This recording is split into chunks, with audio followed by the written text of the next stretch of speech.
Hablar de autismo es algo muy complicado, es un tema súper complejo, es muy amplio y lo que vamos a intentar el día de hoy es dar respuesta a las preguntas más frecuentes que se dan en el consultorio. Por lo tanto, hemos escogido una serie de preguntas para darles una respuesta lo más cercana y que sea lo más práctica y ayuda para la mayoría de los padres. Personas que tienen que ver con estos cuadros también, ¿no? Que en su familia o dentro de su familia tiene una persona con el diagnóstico de autismo o algún conocido que tenga el diagnóstico de autismo. Nos vamos a basar en dar respuesta a aquellas preguntas que generalmente no se encuentra la respuesta en el consultorio por tiempo o que hay muy poca cantidad de personas que pueden dar esta respuesta de manera sencilla. La primera pregunta, que es la más frecuente en consulta, es ¿qué es el autismo? El autismo tenemos que verlo como un trastorno del neurodesarrollo, es lo que la literatura nos dice, ¿no? ¿A qué se refiere trastorno del neurodesarrollo?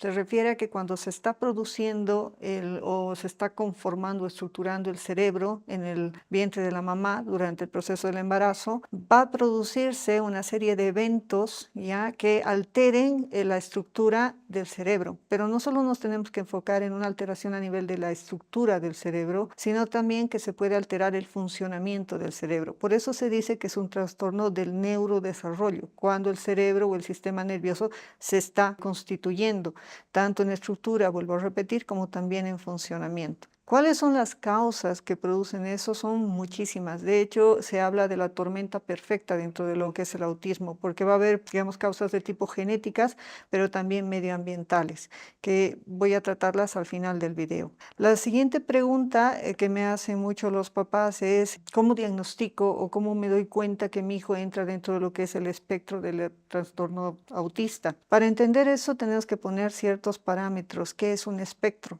Bien, cuando hablamos de espectro, estamos hablando de una especie de, si quieren ustedes, un enorme paraguas, o lo que vemos cuando se refleja la luz en el prisma y sale el espectro de la luz, donde tenemos varios tonos y diferentes colores. En el autismo también vamos a tener muchas posibilidades, una variabilidad de posibilidades que puede ir desde el cero, es decir, la ausencia total de esta capacidad o esta cualidad, a presentar esta capacidad y esta cualidad, pero siempre con alguna alteración. Bien, no es que va a llegar a la normalidad. Entonces, un espectro autista quiere decir que dentro de las capacidades y habilidades de una persona puede haber desde la ausencia hasta presencia de esa capacidad, pero siempre con un tipo de alteración, generalmente en la cualidad. Entonces, ¿qué es lo que yo tengo que entender de esto? Que no hay dos autistas iguales en el mundo, que hay variabilidad, como no hay un cerebro igual que se repite, es decir, todos tenemos un cerebro totalmente único, distinto, porque este cerebro se va moldeando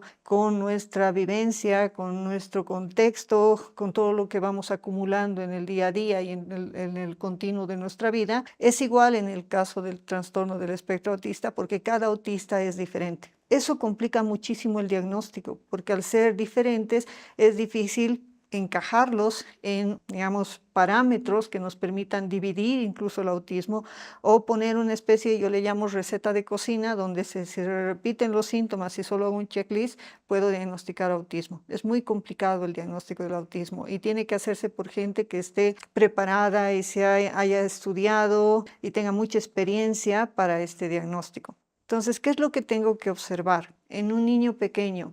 ¿Y a qué edad también se tiene que diagnosticar o se puede diagnosticar el autismo? Gracias a la tecnología podemos diagnosticar el autismo en el rango, o no diagnosticar, sino que ver que ese niño puede entrar dentro de lo que es el espectro autista o tener una posibilidad para entrar dentro de lo que es el espectro autista. De hecho, son las famosas red flags que ya se nos presentan a partir de más o menos los 9 meses. Hay unos aparatos, o existen ahora unos aparatos, que lo que hacen es percibir cómo nosotros prestamos atención a un objeto, cuánto tiempo prestamos atención a ese objeto. Entonces, lo que hacen estos aparatos es medir lo que se conoce como protoconversación o atención conjunta. ¿Qué quiere decir eso? Es un triángulo, ¿bien? Es la mamá, un objeto y el niño. Los niños desde que nacen tienen fascinación por el rostro. Un niño cuando nace tiene la capacidad de ver a una distancia de 20 centímetros. Esta capacidad, obviamente, todo el continuo de la vida, los primeros años del niño, primeros meses incluso, va a ir mejorando con el tiempo. Pero al principio se dice que solo ve 20 centímetros. Pero también se ha visto que los niños tienen predilección por ver el rostro humano.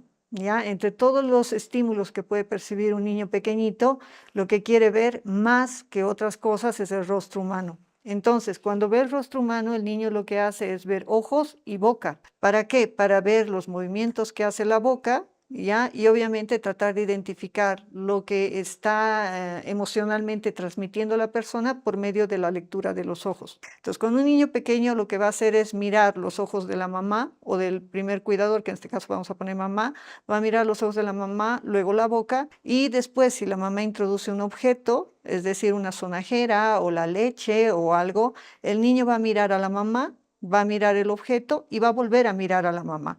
A esa triangulación se llama protoconversación o atención conjunta. Eso es lo que un niño normal va a hacer o neurotípico. Es decir, mirar a la mamá, entender que la mamá se está refiriendo a un objeto que se ha introducido en el plano visual y que él puede correlacionar el objeto con el movimiento de la mamá. Bien, esa es una protoconversación, es una triangulación. Lo que se ve con estos aparatos es que el niño con autismo no realiza esta protoconversación. No hay esa atención conjunta y eso es un parámetro que nosotros podemos utilizar no para diagnosticar autismo, no quiere decir que el niño ya tenga autismo, sino lo que vamos a decir es que este niño puede que posteriormente, en meses posteriores, entre dentro de lo que es el espectro autista. Y esa es una, como les he dicho, una red flag que tenemos que tomar con mucha consideración. Bien, otra característica cuando son muy pequeñitos es que haya sonrisa social. La sonrisa social es un mecanismo que nosotros tenemos para ya empezar a socializar con nuestro entorno, para manejar nuestro entorno y reaccionar a nuestro entorno. Un bebé que es normotípico y que sonríe se da cuenta que la mamá también sonríe, entonces hay un feedback de información. O que cuando él sonríe, la gente le apapacha, ¿no? Lo levanta y tiene más interacción social con él. Entonces, es un parámetro que nosotros tenemos que observar. El niño posiblemente esté dentro del espectro autista, no tiene o no presenta la sonrisa social. El levantar las manitos hacia los papás pidiendo al niño que le den atención o que le vayan a levantar o que socialicen con él. En los niños con autismo generalmente esto no se da.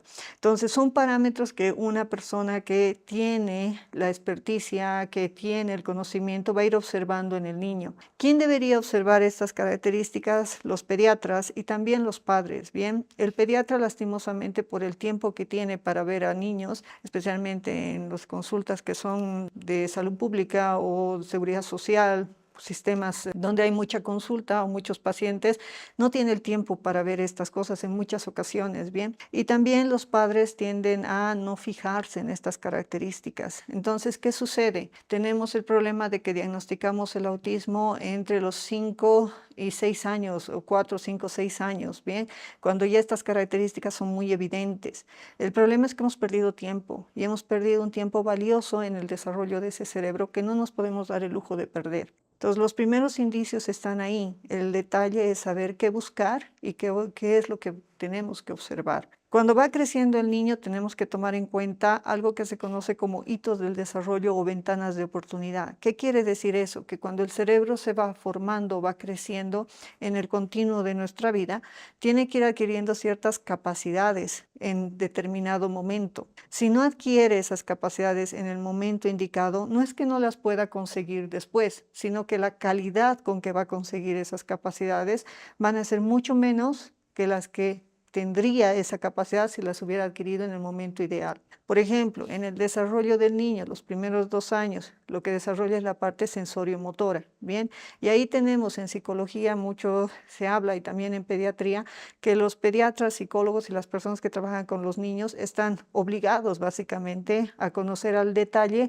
los hitos del desarrollo, es decir, según la edad, qué capacidades y características evolutivas tiene que tener el niño. Y si no se presentan esas características evolutivas o esas capacidades, esas son banderas rojas que nos están diciendo que ese proceso de desarrollo está alterado. No quiere decir, por favor, que ese niño ya entra dentro del espectro, sino que está alterado. Hay muchos papás que se preocupan mucho por ponerle la etiqueta, que si no sé, no me dan el diagnóstico, pero piensen a veces cuánto tiempo se pierde tratando de buscar esa etiqueta. Entonces, lo que tenemos que hacer es que si no encontramos un desarrollo evolutivo dentro de parámetros normales, tenemos que empezar a hacer terapia a ese niño. Independientemente del diagnóstico, sabemos que algo está pasando, algo no se está produciendo en forma adecuada, por lo tanto ya tenemos que intervenir. La atención conjunta, que haya un retraso en el desarrollo psicomotor, es decir, que el niño no levante la cabeza, no se siente en el mes que debe, no camine en las edades que tiene que caminar, no tome las cosas o agarre las cosas como tiene que tomarlas, que no explore el medio ambiente, que no sea curioso básicamente, son cosas que tenemos que tomar en cuenta. Si el niño no hace contacto visual con la persona, no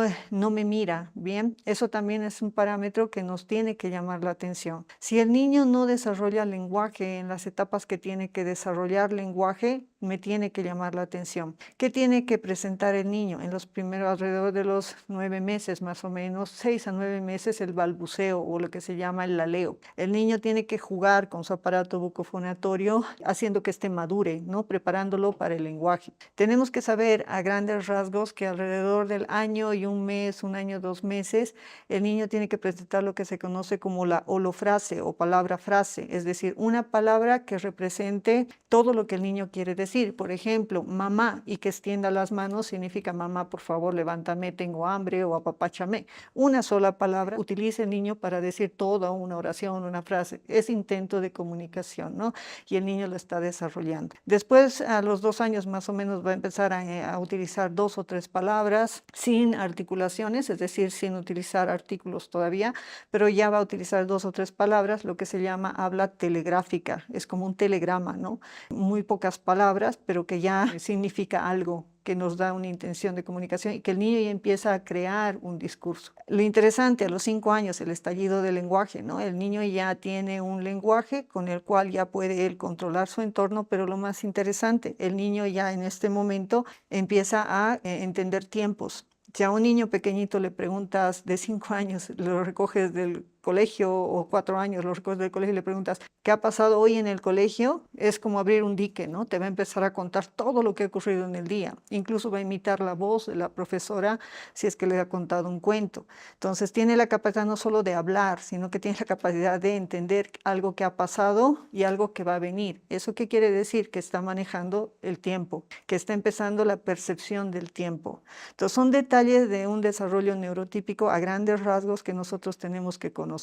Que no se den estos procesos en el momento en que se tienen que dar, nos tiene que llamar la atención. Ahora, si el desarrollo del lenguaje, por ejemplo, la ventana acaba más o menos a los 8 años, de un desarrollo del lenguaje típico o normotípico, no es que el niño no pueda desarrollar lenguaje, sino que tenemos que pensar que ese desarrollo del lenguaje posterior no va a tener la misma cualidad que un niño que haya desarrollado el lenguaje en su momento. Por lo tanto, un niño que retrase en el lenguaje, no podemos esperar a los 3, 4, 5 años para llevar recién a ese niño donde un especialista para preguntar qué es lo que tiene. Puede estar dentro del espectro autista, como puede estar dentro de lo que se llama el TEL, que es el trastorno específico del lenguaje. Eso lo tiene que evaluar un profesional adecuado. Entonces, en el caso de los niños con autismo, son muchas cosas, muchos rasgos que nos pueden decir que algo está pasando mal. Y antes de querer poner la etiqueta al final, como les he dicho, si hay algo que ya no está dentro de parámetros normales, nos ocuparemos dando terapia, no esperemos. Bien, el rango de diagnóstico de niños con autismo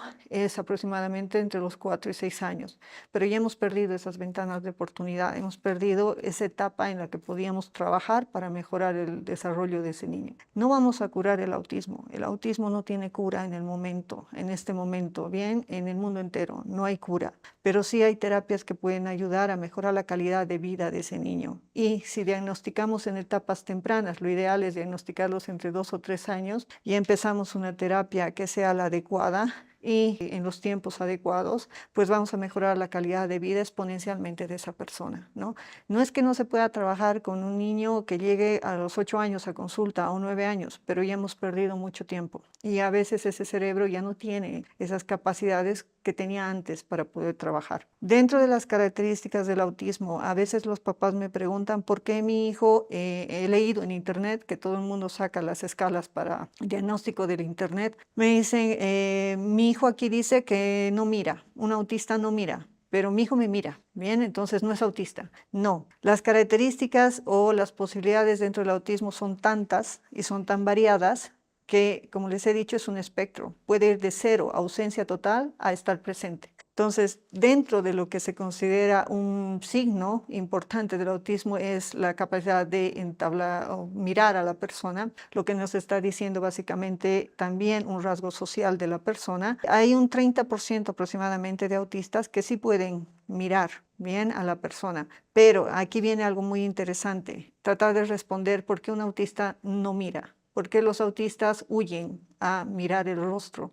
Y esto tiene una explicación. Cuando nosotros miramos a una persona, la intención de mantener la mirada es leer a esa persona, es leer las intenciones de esa persona y acomodar mi respuesta conductual y emocional a lo que he leído de esa persona. Entonces, un niño con autismo, entre las teorías que se maneja de por qué rehuye la mirada, es porque la cara cambia muy rápido. Tenemos gestos que cambian muy rápidamente. Una persona neurotípica sabe leer esos gestos.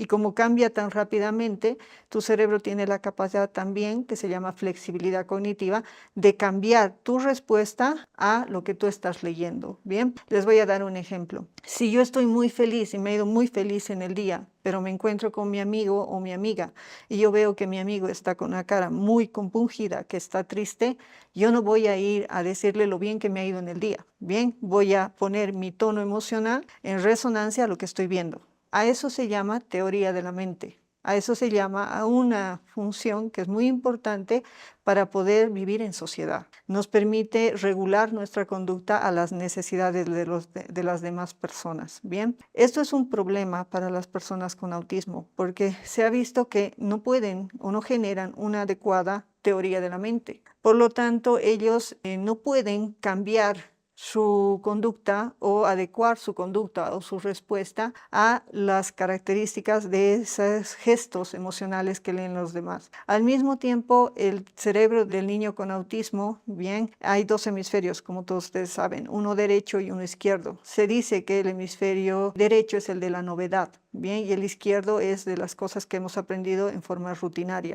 Entonces, el hemisferio derecho en las personas con autismo no tiene la capacidad de trabajar sobre esa novedad tan rápidamente como quisiéramos o como lo hace un neurotípico. Porque cuando algo es nuevo en tu entorno y tu cerebro es capaz de adaptarse a esa cosa nueva, fácilmente controlas o mejoras o adaptas tu respuesta. Pero si no puedes adaptarte a esa novedad y todo en el tiempo es novedoso y no puedes adelantarte a esa novedad, no puedes predecir qué significa esa novedad que tú estás viendo, los cambios gestuales que tenemos en nuestra cabeza o en nuestra cara, diré, te van a dar ansiedad. Es como que se mueve tan rápido la cara o el rostro de una persona y tú no puedes entender por qué está cambiando tan rápidamente y tampoco puedes atribuirle una emoción a esos cambios, una intención en esa persona. Entonces tu cerebro no puede seguir esa línea. Por lo tanto, se ha visto en pruebas que se han hecho, y hay un estudio del 2000 que se hizo midiendo la cantidad de cortisol que tenían en sangre las personas o niños con autismo cuando tenían que mantener la mirada en un rostro y habían picos de cortisol. ¿Eso qué nos indica? Que el estrés, cada vez que ellos tratan de ver un rostro que cambia mucho, porque no pueden adaptarse a esa rutina, no aprenden a leer los rostros, les causa mucha ansiedad. Por lo tanto, esa es una de las razones por las cuales ellos no miran. Ahora, dentro de la terapia, hay gente que trata de hacer que les miren. Ya he visto muchos terapeutas y en muchas sesiones que agarran incluso la carita del niño o de la niña y les obligan a mirarles. Imaginen que a ustedes les obligan a mirar a algo que ustedes traducen como un monstruo o algo que es muy agresivo, o que tu cerebro ve esos cambios que se dan en el rostro como una alarma, o sea, como un signo de alarma, y te mantienes en estado de ansiedad todo el tiempo. Lo normal sería que tú trates de evitar ver ese rostro. Entonces, se trabaja la mirada del niño, pero se trabaja en base a muchos programas que aumentan tolerancia y que no obligan al niño a mirarte. Bien, el niño con autismo no es que no mira, en un barrido de lo que hace del ambiente ya ha escaneado lo que tenía que escanear, pero le gusta estar dentro de parámetros que él maneje, que le den tranquilidad. En otra ocasión me preguntó un papá por qué mi hijo lleva un peluche que ya estaba totalmente desgastado, por qué lo lleva a todo lado y no puede despegarse. Y a veces en la guardería o en el colegio no le permiten llevar ese muñeco porque ellos piensan que está mal, que da una especie de, digamos, obsesión o adicción. Hay que romper, digamos, esas características del autista, ¿no? Hay que hacerle más tolerante a los cambios, por decirles. Pero es que ese muñeco que el niño con autismo está llevando es un enlace con algo que él conoce y que le da tranquilidad, que es su casa, ¿bien? O sea, él, su casa, mantener las cosas en orden, mantener las cosas en una rutina conocida por él, le genera tranquilidad. Y ese peluche se hace el enlace entre llevarme algo que me da tranquilidad a un lugar donde pueden cambiar las cosas. Por lo tanto, baja mi ansiedad. Entonces, si ustedes entienden cómo funciona el cerebro de un autista, si entienden estas pequeñas cosas, hacen y pueden trabajar mucho mejor en las terapias. Otra pregunta que me hacen los papás es: ¿por qué mi hijo es intolerante al cambio? ¿Por qué le gusta la rutina? Hace algo, pero y siempre lo repite, de todo el tiempo es lo mismo, juega con el mismo juguete de la misma manera, utiliza las cosas de la misma manera, tiene una rutina de que, no sé, pues tiene que caminar 10 pasos, sentarse otra vez, 10 pasos, sentarse, o cambiar las cosas como él ha creado una rutina. La misma explicación. Hemisferios cerebrales. El hemisferio izquierdo es donde vamos a ir a almacenar todo lo que es rutina. El hemisferio derecho trabaja con la novedad. Si tu cerebro no puede adaptarse al cambio, tu hemisferio derecho te causa ansiedad. Pero todo lo que has guardado y has construido como una rutina te da tranquilidad. Por lo tanto, ¿qué es lo que una persona buscaría? Tranquilidad. Y si yo conozco un medio ambiente, conozco una rutina y no la cambio, eso me da tranquilidad. Alterar eso genera un pico de estrés y no ayuda en el aprendizaje. Entonces, hay terapia, hay programas que nos ayudan a mejorar el tiempo de tolerancia del niño para que ya no sea tan rígido, pero respetando las particularidades de ese niño. Otra pregunta muy usual es: ¿cómo manejo las conductas disruptivas en mi niño con autismo? Para empezar, tienes que conocer qué es lo que está pasando con tu niño. Tienes que entender que lo rutinario a él le da tranquilidad y lo nuevo le causa ansiedad. Entonces hay muchos papás que agarran a su niño con autismo y quieren hacerlo bien. Entonces le llevan de un lugar a otro. Bien. Cuando tú eres niño y te explican, te dicen: hoy vas a ir al colegio, después te voy a recoger para ir a la terapia de fonoaudiología o logopedia, luego vas a ir a psicomotricidad, luego te toca el terapeuta conductual y después tienes que ir con el pediatra. Tú entiendes que hay un ciclo que se va a dar y tú entiendes que una cosa va a seguir a la otra y tu cerebro se prepara para todos esos cambios. Pero si tú no eres una persona que pueda manejar la novedad, que no manejas el tiempo, que todo es caótico para ti, el que tu papá o tu mamá te lleve de un lugar a otro te causa muchísima ansiedad, ¿bien? Y cuando entra esa ansiedad de que te cambian el entorno, te quitan el juguete, te cambian la posición de la silla, no te dejan jugar con el juguete que tú querías, o te llevan de un lugar a otro de forma caótica para ti, para tu cerebro, el niño tiene una forma de expresar eso y es con una conducta disruptiva, ¿bien? Él no entiende el tiempo, él no entiende: no te voy a dar ahora y te lo voy a dar después. Para él simplemente existe el ahora. Entonces, si yo, digamos, le acostumbro al niño a tomar una Coca-Cola todos los días que salgo con él al parque y un día no tengo el dinero para comprar Coca-Cola o por alguna razón no hay la vendedora de Coca-Cola, entonces lo que va a hacer el niño es no entender como lo haría otro niño: después te lo compro, o cuando lleguemos a casa, o que vamos 2 cuadras más allá o 2 manzanas y voy a conseguir la Coca-Cola. No, para él es ahora, porque él no puede entender o percibir adecuadamente el tiempo. Entonces, todo eso va a provocar una conducta disruptiva. ¿Cómo yo trabajo o cómo se debe trabajar, digamos, estas conductas disruptivas? Los papás tienen que aprender a poner límites y a poner una estructura, ¿bien? Tienen que aprender que el no es no y que eso no va a cambiar, porque no es como un niño neurotípico al cual le puedas decir: hoy no, pero dentro de 2 días lo vas a conseguir. Piensen que él no percibe el paso del tiempo, ¿bien? Para él es infinito, no hay. Por lo tanto, si no lo consigue en ese momento, no entiende que después hay la posibilidad de que se lo pueda conseguir. Entonces, tengo que aprender a poner límites y tengo que aprender a utilizar el no. El no es algo que es muy importante saber cuándo utilizarlo también. ¿Por qué? Los niños viven en el mundo del no. Y todos nosotros vivimos en el mundo del no. No hagas, no toques, no digas, no mires, no sigas, no levantes, no camines. Todo es no. Cuando utilizamos mucho el no pierde poder. pierde su fuerza, ¿bien? ¿Por qué? Porque el niño se acostumbra a que el no puede cambiar, pero tampoco hay algo que suceda si yo no hago caso al no. Y aquí entran muchos papás con niños o adolescentes neurotípicos que me van a dar la razón. ¿Por qué? Si yo le digo a mi hija, por ejemplo, no vas a ir a bailar el fin de semana, porque no, pero toda la semana mi hija me hincha y me molesta y me dice, ya pues mamá, y 2 horas antes de ir a la fiesta, por favor, dame permiso, que yo voy a ir, que es que el otro. Y la mamá llega un momento en que por cansancio le dice, ya anda, ¿qué le has enseñado a tu hija? Que la próxima vez, si es muy, muy insistente, 2 o 3 horas más, igual lo va a conseguir. Bien, entonces una persona neurotípica puede entender que hay situaciones en las cuales por insistencia consiga las cosas. Bien, puede entender, pero un niño con estas características no entiende eso. Por lo tanto, si tú dices no, tiene que ser no, pero tienes que ser capaz de saber o tienes que tener cuidado a qué le dices que no. No se puede decir no a todo. Entonces tiene que ser el no guardado para momentos muy especiales en el desarrollo del niño con autismo.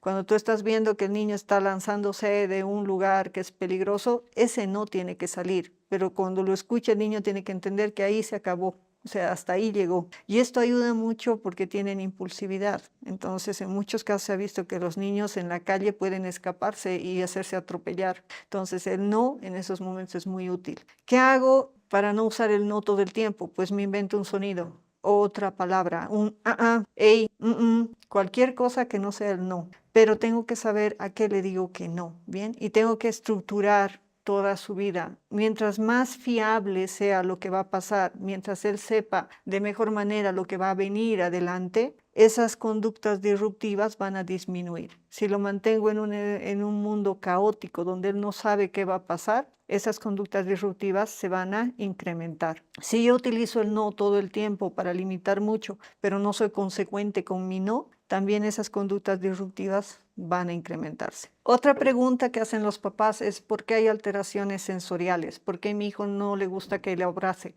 ¿Por qué mi hijo no soporta un tipo de comida? ¿Ya? Algo que tenemos que entender en el cerebro del autista es que hay una alteración en la estructuración y en la función. ¿Qué quiere decir? Para que me entiendan, ¿cómo es el cerebro de un autista? Vamos a imaginar que vamos a construir una ciudad y que cada parte de la ciudad tiene un color definido, rojo, verde, amarillo y blanco, por decirles, algo muy grande, ¿bien? Cuando vienen las neuronas, no tienen color, cuando están iniciándose en el desarrollo del cerebro, no tienen color. Entonces hay un proceso que se llama inducción neuronal. Es cuando hay mecanismos genéticos que le dicen a una neurona, ok, tú te vas a volver verde y vas a ir donde están los verdes. Tú vas a ser amarillo y vas a ir donde están los amarillos. Esos factores genéticos hacen que esa estructuración del cerebro sea correcta. Es como una sinfonía, todo tiene que sonar al tiempo exacto y de la manera adecuada. En las personas con autismo se ha visto que esto está alterado. Por lo tanto, imaginen que tenía que haber 10 verdes, 10 amarillas, 10 rojas, 10 blancas, por decirles. Cuando se induce esas neuronas,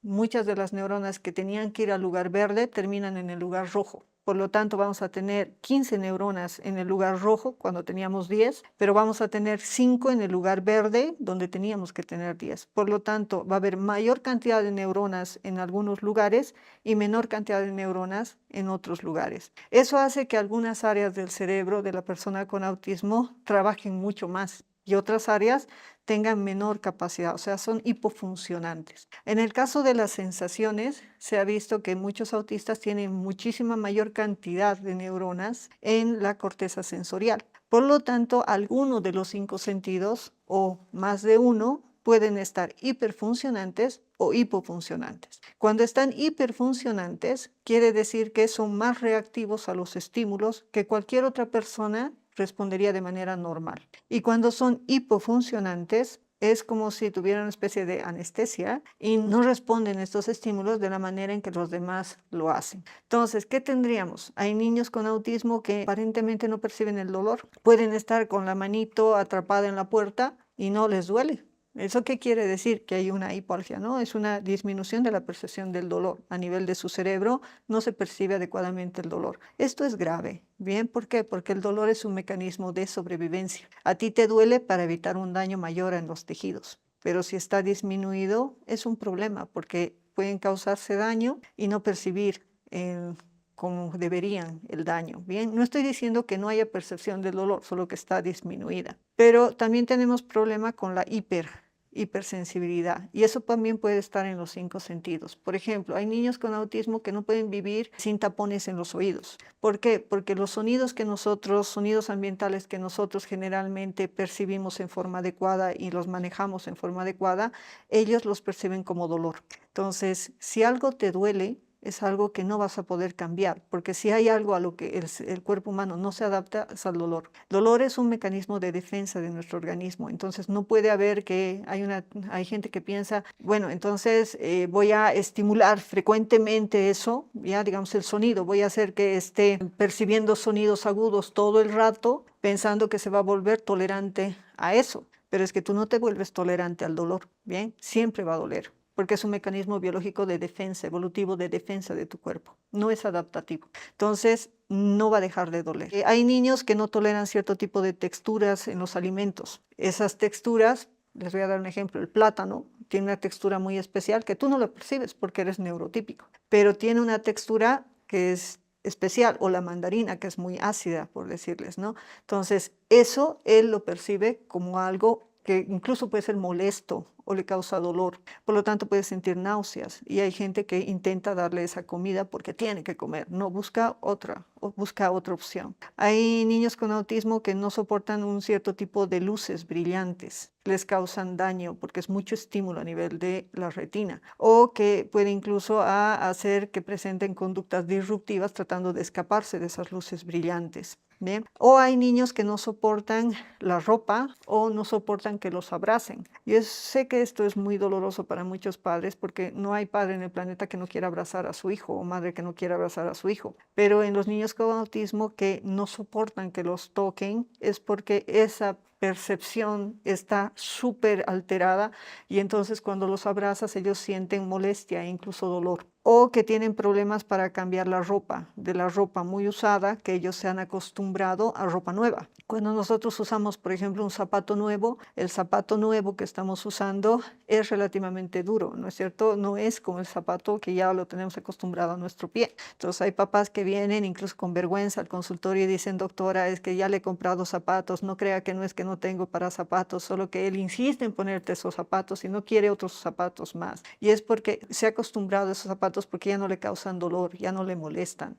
y no quiere utilizar un zapato que es nuevo porque es más rígido. Lo mismo ocurre con la ropa. La ropa que ya está usada es más suave y se ha adaptado a él, al olor de la ropa, se ha adaptado a la textura de la ropa. Tratar de cambiarle otra ropa, hay niños que no lo toleran. Entonces tenemos, por ejemplo, en el centro donde trabajo, tenemos niños que llegan y inmediatamente se sacan los zapatos y caminan toda la tarde así, incluso a veces sin medias o sin calcetas. Entonces, ¿qué quiere decir eso? Que no soportan el hecho de esas texturas, y tenemos que comprender eso, ¿bien? Nos ayuda a trabajar. El entender cómo funciona el cerebro de un autista es lo básico que tienes que saber para entender cómo trabajar con estos niños. Los niños con autismo tienen capacidades que son muy buenas y que tienes que reforzar, pero tienes que también entender dónde están las dificultades en el desarrollo del cerebro del autista para trabajar también esas dificultades y cómo hacerlo, pero las tienes que identificar.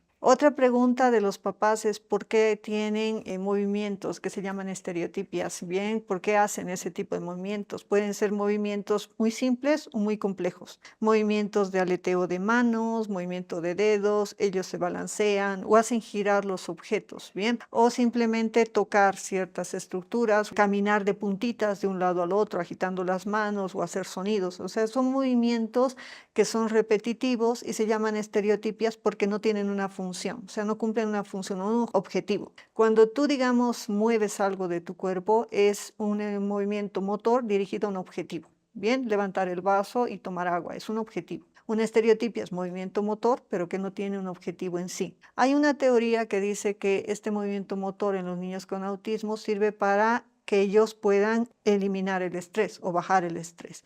Y lo pueden comprobar si todos ustedes se ponen en posición de loto, que es la posición del yoga, ya, o de meditación, y empiezan a balancearse, va a llegar un momento en que su proceso de atención esté tanto concentrado en su respiración que van a bloquear los estímulos externos. Entonces, un niño con estereotipias lo que hace es bloquear esos estímulos externos por medio de ese movimiento repetitivo. Por lo tanto, cuando bloquean los estímulos, pueden bajar el cortisol porque es como si se encapsularan, bien, se ponen en una burbuja, si ustedes quieren, y ya no están recepcionando los estímulos. Es importante entender que no se debe, digamos, poner como un punto principal en la terapia quitar las estereotipias. ¿Por qué? Muchos papás, por vergüenza ajena, y es totalmente comprensible, quieren que eliminemos las estereotipias porque son muy vistosas, no son muy aparatosas a veces, y la gente obviamente va a mirar al niño que empieza a correr de un lado para otro,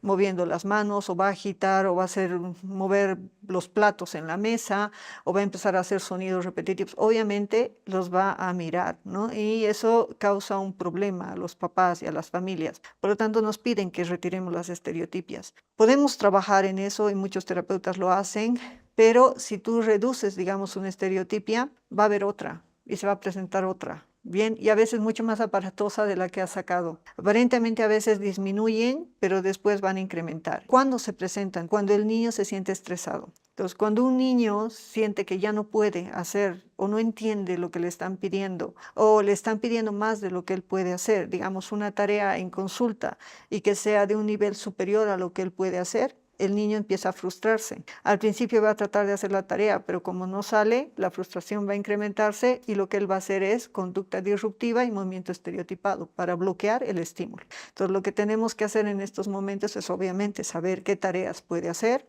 cómo trabajar en ese momento para reducir la frustración y entender que la estereotipia a él está ayudando en realidad para bajar el estrés. Entonces, no es que necesitamos bajar la estereotipia, sino que tenemos que leer a nuestro niño, saber que un momento de estrés o frustración va a generar estos movimientos y tratar de enseñarle que lo puede hacer en determinado momento y en determinado lugar, pero tratar de que no lo haga todo el tiempo. Es una terapia en la cual no vamos a quitar las estereotipias, pero vamos a enseñar momentos y lugares para que las realice. Y enseñarles a los papás que si llevan a un lugar desconocido a su hijo, con muchos estímulos, el bebé se va a sentir frustrado, estresado, y que se van a empezar a presentar las estereotipias. Otra pregunta frecuente de los papás es qué pasa con el área de socialización de mi hijo. ¿Por qué mi hijo no juega con los demás niños? ¿Por qué mi hijo no comparte juguetes, no comparte material? ¿O por qué mi hijo, si es un autista de alto funcionamiento, le cuesta relacionarse con los demás?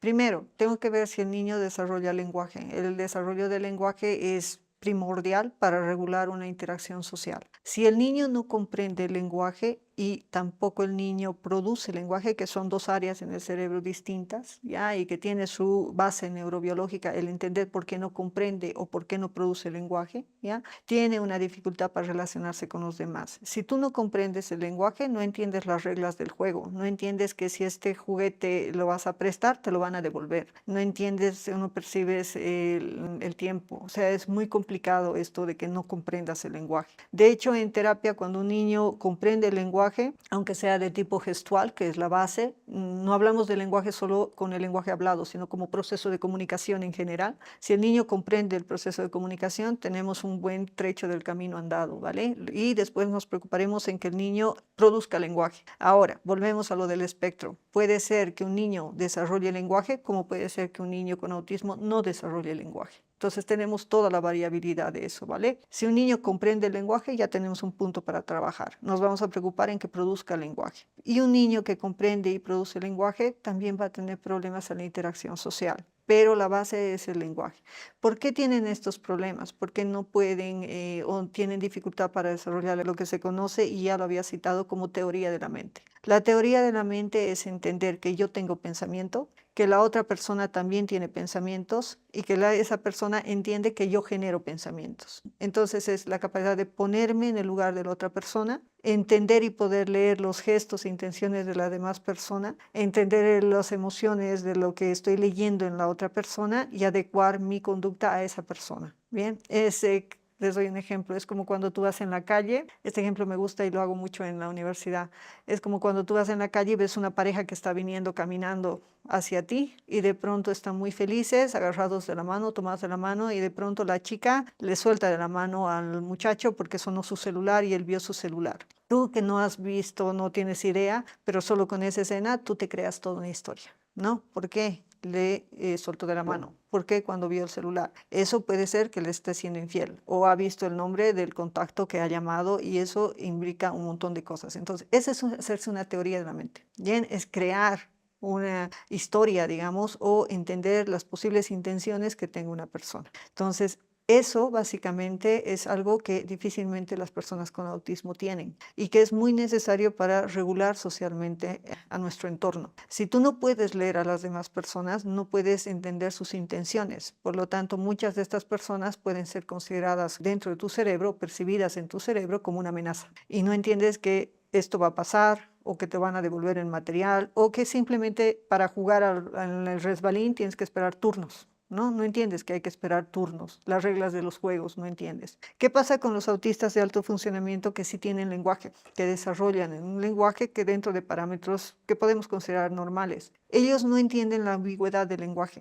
Bien, el lenguaje es increíble porque tú puedes estar diciendo una cosa y con tus gestos estar haciendo la representación de otra. Y el cerebro de la persona que te está escuchando puede percibir ambas cosas. O que tú cuentas un chiste y tú entiendes que es un chiste. Entiendes el sarcasmo, entiendes la ironía y eso te permite adecuar también tus respuestas y entender las relaciones sociales. Imagina una persona que no pueda entender el sarcasmo, que no entienda la ironía o que no entienda que algo es un chiste. Bien, eso dificulta muchísimo su capacidad de socialización. Los adolescentes especialmente tienen muchas modas, bien, en la forma en que hablan, muchas palabras que toman de diferentes idiomas, las mezclan y para ellos tiene un significado. Cada vez hay palabras que inventan mucho más. Hay personas que dicen que están destrozando el español o el castellano, ¿bien? ¿Por qué? Porque hay muchos modismos que ellos utilizan. Y se vas a dar cuenta que por épocas palabras se ponen de moda. Si tú eres autista y has aprendido y te ha costado aprender una cantidad de palabras con su significado y ahora te acercas a un grupo de adolescentes y ellos hablan con otras palabras que no entiendes, ¿cómo puedes regular tu conducta tan rápidamente? Entonces eso limita muchísimo su interacción social con sus pares o en su medio ambiente. Entonces ellos buscan generalmente personas mayores o de más edad para relacionarse porque estas personas mayores tienen ya una estructura de lenguaje un poco más sólida, no hay tanto modismo y ellos pueden encajar a veces mucho mejor. Entonces, ¿cómo se trabaja con estas personas? La terapia básicamente es enseñarles como un juego de roles, ¿bien? Es como que si tú les enseñaras muchas escenas de un teatro y les enseñas cómo van esas escenas. O sea, la posibilidad, digamos, de decir, quiero invitar a esta chica a salir. Ok, ¿cómo lo harías? Le digo y le enseñas cómo invitar a esa chica a salir, ¿vale? Pero él no se va a adecuar a una posible respuesta tan fácilmente como un neurotípico. Entonces le enseñas también las posibles respuestas que esa chica le puede dar. Si te dice que sí, entonces continúas diciéndole tal cosa y lo vas practicando en terapia, ¿bien? Si te dice tal vez, puedes decirle estas cosas. Entonces él aprende todo esto como un juego de roles, como una escena de teatro. Pero ¿qué sucede si la niña no le da ninguna de las respuestas que tú has practicado y le da una respuesta a la que no estaba preparado? Entonces, esa capacidad de imaginación, de creatividad para generar una respuesta en ese momento es algo que es muy complicado para ellos, aun sean autistas de alto funcionamiento. Entonces eso disminuye la posibilidad de relacionarse socialmente en forma fluida como los demás lo hacemos. Otra consulta que hacen los papás es que la verdad es que hay mucha romantización de lo que es el autismo, entonces muchos papás que dicen mi hijo es un genio, ya me han dicho que mi hijo es autista y lo relacionan con su hijo va a ser un genio. Si conoces la estructura del cerebro y como les había dicho que hay áreas donde hay mayor cantidad de neuronas, ¿ya? Entonces va a haber áreas en las cuales va a haber podemos decir, una producción que hace esa área dentro del cerebro, ¿bien? Entonces, esas áreas pueden ser relacionadas con una determinada capacidad que esa persona tenga. Primero, y para que nadie se enoje, el cerebro no funciona en forma modular. No hay áreas en el cerebro específicas para una capacidad en sí.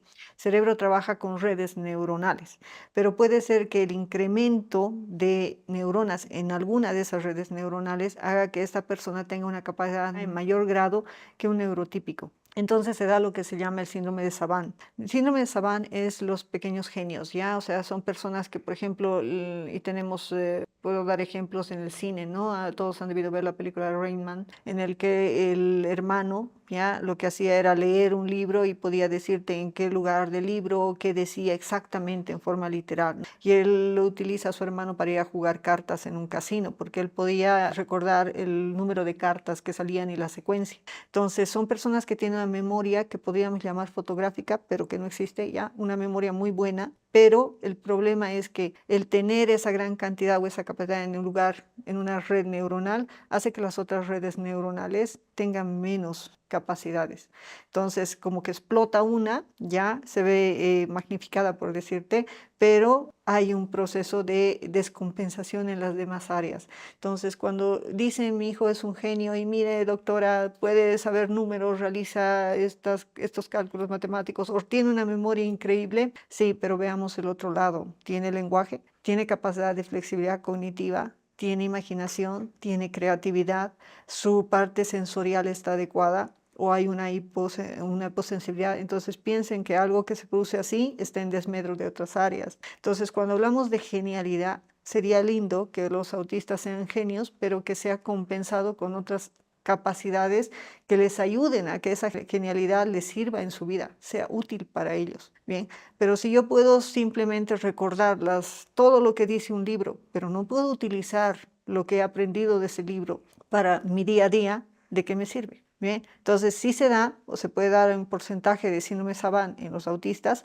pero eso no quiere decir que sean genios. Bien, y en eso hay que tener mucho cuidado, porque podemos en terapia explotar y expandir aún más esa capacidad, pero lo que tenemos que hacer es preocuparnos por mejorar las otras capacidades que sabemos que están disminuidas. La otra pregunta a la que quería llegar es ¿por qué se produce el autismo? El autismo tiene muchas causas. Se dice que es multifactorial. Bien, les hablaba de la tormenta perfecta. Y es porque ahora se sabe que hay una causa genética. El autismo tiene un alto índice de heredabilidad. Se ha visto que en gemelos monocigóticos, es decir, idénticos, la heredabilidad o la parte genética juega hasta un 90% de posibilidad de que ambos sean autistas. Cuando hablamos de mellizos, es decir, de hermanos que nacen al mismo tiempo pero que vienen de dos bolsas, entonces hablamos de hasta un 40-50%. Y si hablamos de que tengo un hermano mayor que nació antes y que tiene autismo, la posibilidad de que otro hijo tenga autismo va reduciendo hasta un 5 a 10%. Bien, entonces sí hay una parte genética. Se sabe que actualmente que hay unas 150 genes que ya han sido identificados con alta probabilidad, de alto impacto se les conoce, que tienen implicancia con el autismo, pero que hay como 800 a 1000 genes que todavía se están estudiando y que no tienen tanto impacto. Están ahí, pero pueden no estar también. Entonces hay una parte genética muy importante. ¿Qué hace la parte genética y qué hacen estos genes? El que más estudiado es el SHANK3 y este gen, junto con otros, lo que hacen es trabajar en la unión de neuronas, en la sinapsis neuronal. Estos genes, cuando trabajan mal, lo que hacen es limitar la sinapsis neuronal. Entonces, si no se da una buena sinaptogénesis, que es el nombre correcto, tu cerebro no va a comunicarse en forma adecuada. Bien, hay otros genes que tienen que ver con la inducción neuronal, es decir, decirle a esta neurona si va a ser blanca, amarilla, roja, negra. Hay otros genes que tienen que ver con la migración neuronal, es decir, una vez que tú te vuelvas verde, tienes que ir al lugar donde están los verdes. Entonces, eso se llama migración neuronal. Si eso está alterado, puede ser que acabes donde estaban los rojos. Entonces, va a haber un problema a nivel de la estructuración del cerebro. Hay causas medioambientales que también están metidas dentro del autismo y por eso se habla de la tormenta perfecta. Tienes genes y medio ambiente. En el medio ambiente, la edad del padre y de la madre es importante. Algo interesante, por ejemplo, el consumo de grandes cantidades de tabaco y grandes cantidades de alcohol en la adolescencia de un varón, ¿ya? Puede hacer que estos espermatozoides que este varón tiene envejezcan más rápido. Entonces, puede ser que a tus 20 años, 30 años, te hayas reventado como pipoca, como yo le digo, ¿no? O sea, hayas vivido con mucha cantidad de consumo de sustancias, nicotina, alcohol y otras cosas, pues, y quieres tener un hijo a tus 40 años, tú tienes 40 años, pero tus espermatozoides puede que tengan 70, porque los has envejecido antes, las células que producen los espermatozoides, ¿vale? Entonces, eso puede hacer, y se ha visto que es un factor que puede incrementar los casos de autismo. Si hay una relación entre la rubiola o algunas infecciones con picos de autismo que se han hecho y se han determinado por muchos estudios que se han hecho. Uno interesante es de la fiebre, relación de fiebre en infecciones con presencia de niños con autismo en Noruega que se hizo. Hay otras causas medioambientales que todavía no están bien identificadas, como la presencia de metales pesados, organofosforados, alimentación en la madre. En el caso de los metales pesados es algo bien interesante porque se ha hecho un estudio en base a los dientes de leche de los niños. No podemos hacer un estudio retrospectivo en un niño con autismo, no sabemos, ¿bien?